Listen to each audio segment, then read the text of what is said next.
This is Roger with Wheel Kinetics in Tucson, Arizona. We're selling this truck. It's a 2002 Chevy 3500. That's a one-ton dual rear wheel, obviously utility bed box. It's a work truck, so it's got the vinyl seats, the crank windows. It's got air conditioning and a 6.0 gas V8. It's two-wheel drive. This truck has 311,000 miles, which is a lot, except it's also got a rebuilt transmission because we rebuilt it. When it came here, the transmission was in the bed, which is how we were able to buy it. It was a Coke truck. We have a copy of the title that you'll have if you're the buyer. You'll be able to see that Coke owned this truck. We could tell by what they were doing, they actually considered fixing the transmission. They probably said no due to the miles, and which is why we bought it for the price we're buying it and why we're selling it as cheap as we're selling it, because basically they just bailed. They didn't want to do the work.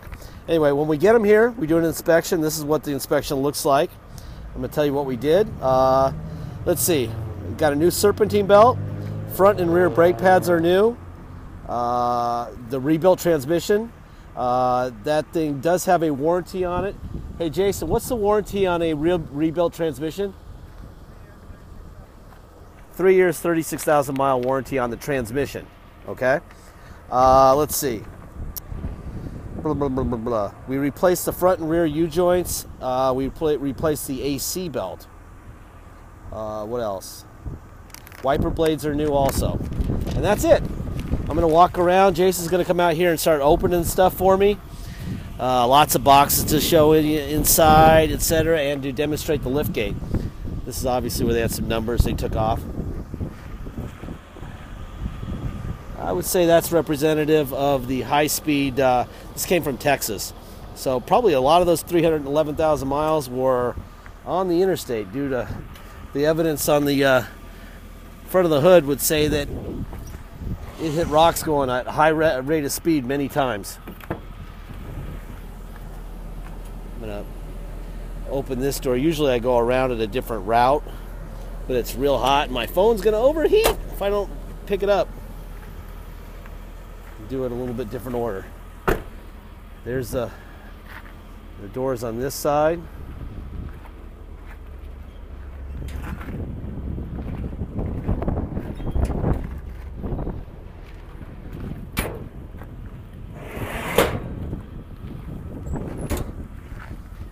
Front tires are about 30 or 40% tread. The inside passenger rear is about 40 or 50%. The outside is usual. On dualies, the outside tires are always a little bit less. Got a little device, wired device for the lift gate. That would be your lift gate. Is there a rating on it anywhere?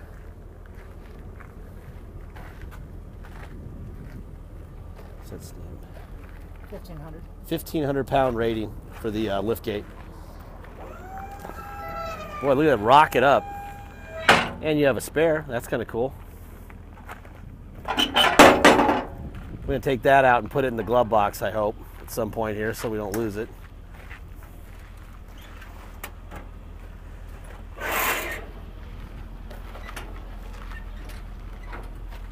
Anyways, basically it's a twin to the other side.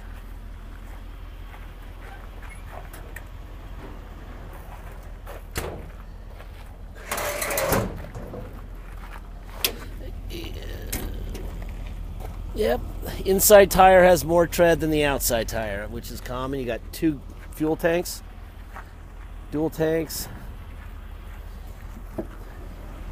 Wow, is it hot right now. 311,714 miles and 0 miles on the tranny. It's always an interesting sign when the transmission's in the bed of the truck when it shows up. Kind of gives you an indication what needs to happen. We've got a 6.0 motor. The oil was very clean when it came in, which is normal for a fleet vehicle from big companies like Coke. They take care of them. So basically, it's just a tranny. Finally bid it.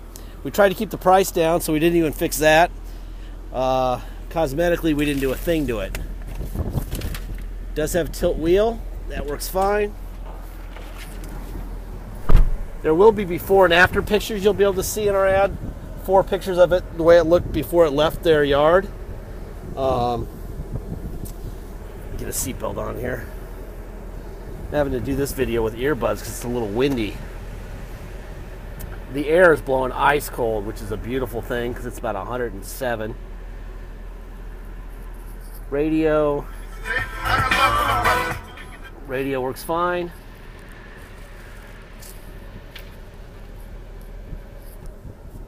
Heck of a truck now.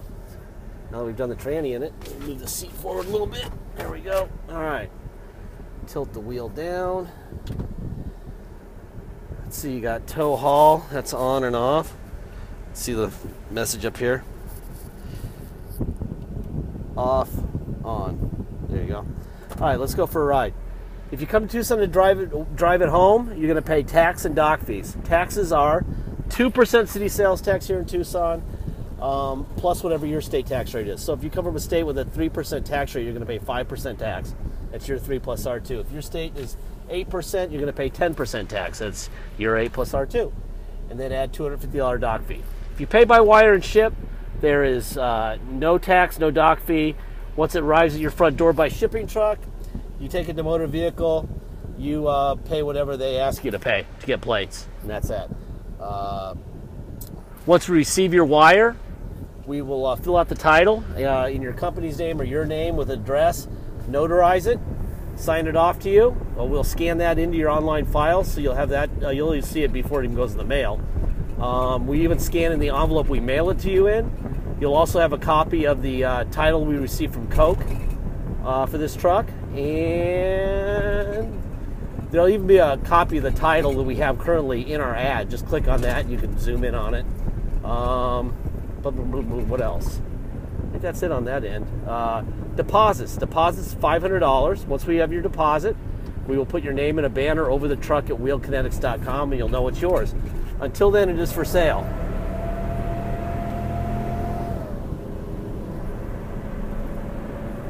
See, runs great.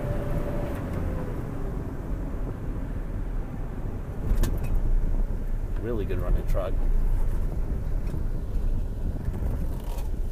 I'm gonna take it down the 4-wheel drive here. This road with a stiff 1-ton suspension is always a real dream.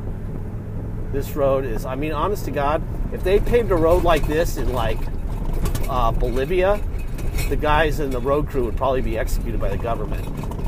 Our roads for our tax rate here in Tucson is 8.1, state and city together. That's what we pay so that we can 4-wheel down the, wow, look at that big hole. It's unbelievable. We're in Midtown Tucson. We're on I-10 and Prince Road, and I'm 4-wheeling.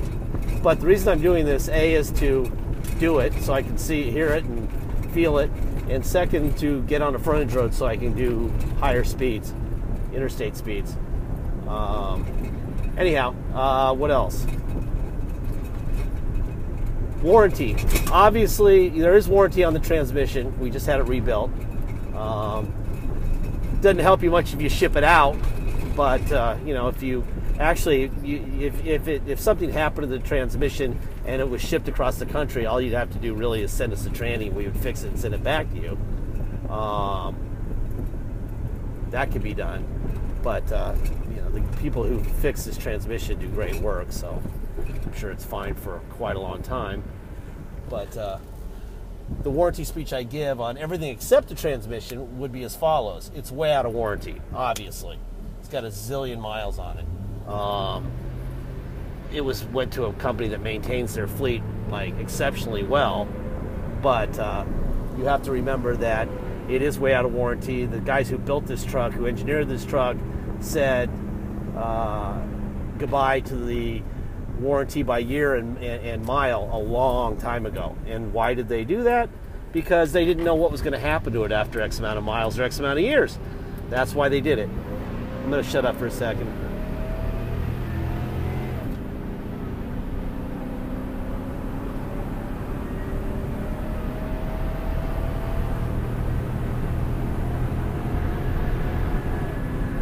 Nice. All right, let's try not to get a ticket here. There's often a cop right here on this frontage road. But shift's perfect. Bang, bang, bang, bang, bang, right all the way to 75. And it's got a nice ride for a 1-ton dually. Really nice ride. Anyway, basically what I was saying in my warranty speech is you're saving a bunch of money by buying a vehicle, A, with this many miles, and B, through us, because we make good buys. Some of that money may have to be spent on a repair sooner or later, not on the transmission, but maybe on the motor. They maintain this thing pretty well, you can tell. But, you know, you never know. You might need an injector, you may need, who knows what you'll need. The bottom line is, if you're not prepared to fix something the week after you get it, or the day you get it, then don't buy this truck. Because it's got 311,000 miles on it. It's a 2002. It's way out of warranty by factory standards. And, you know, we're not Nostradamus. We don't know what's going to happen. You're driving along with us, and I closed my eyes, and you said to me, how many miles does the truck have that you're driving? I would say 50. You know, I really would. It runs that good. But doesn't mean it's not going to explode in a ball of fire next week. I have no idea. Okay? And it's been running. It's sat here. It's very hot today in Tucson. 106, 107 is our temperature today. It was running for about a half an hour with the air conditioning on before I went out to get in it. There's your temp. So it ain't going to get hot. If it's not boiling now, it's not going to. Which means the motor's probably fine. There's all your gauges. Radio works. Air's blowing ice cold. Air's blowing great. In fact, I've only got it on 4 right now because it's blowing a little too hard.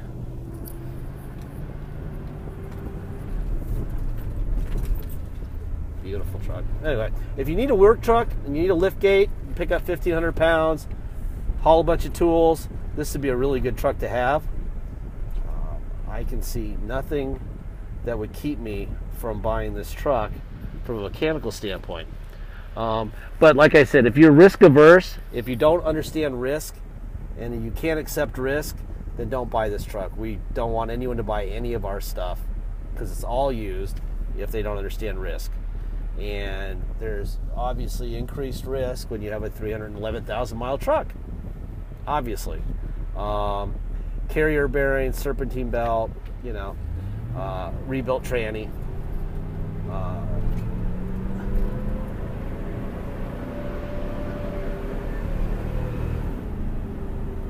Man, perfect shift points. And this is a 40 mile an hour zone too. One of these days I'm going to get whacked. It's not going to be pretty. Anyway, please watch the ad. Look at the pictures. My brother will take this thing out for about 40 or 50 HD pictures. We'll have a little device in there that you can click on that zooms in on anything. I mean, I doubt anyone's buying this truck for cosmetics, but if you are, the pictures are there. Please use them. Any cosmetic bitching will be met with laughter. So don't do that. Don't be the knucklehead who tells me about the, you know, rock chips on the front edge of the hood when you can zoom in and basically have your eyeball 1 inch from them. That's what the zoom does for you. Put your eyeball 1 inch from whatever you want to see. All right? So don't be that knucklehead. We've had that knucklehead. That knucklehead is annoying. Okay? Let's see. I'm going to do one more turn here. I'm just trying to drive this thing as much as possible for you in this video so that you can get a better feel for it. Obviously, with the miles and the year, you want to know what's happening, and that's what I'm trying to do, provide you with that. All right, then.